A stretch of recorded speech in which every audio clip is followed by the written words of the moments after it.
What does a flower, a whale, and the sun all have in common? Well, they're all made of stuff. And all stuff is made of atoms. This is an atom. Those little fellas are electrons. They are very light and swirl rapidly around the nucleus.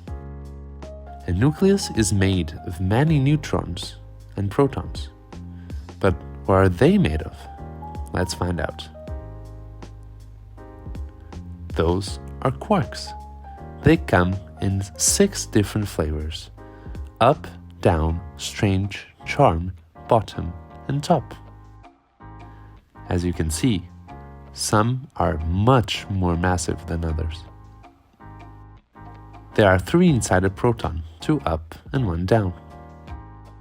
Quarks interact by trading back and forth particles called gluons. This exchange creates a springy tube between them called a flux tube, which binds them together very strongly. If we try to pull them apart, the tube stretches and stretches until it snaps and 2 new quarks are created in between the old ones. This means that quarks can never be alone by themselves.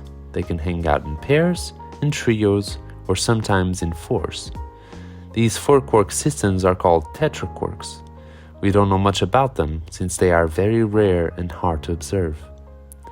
However, we can use powerful computers to calculate how they behave. Here's how we do it.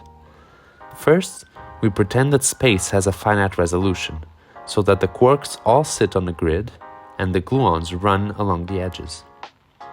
Then, for our tetraquark, we pick 2 really heavy quarks, bottom quarks in this case, so that, during the time of interest, they barely move and we don't have to actually simulate them.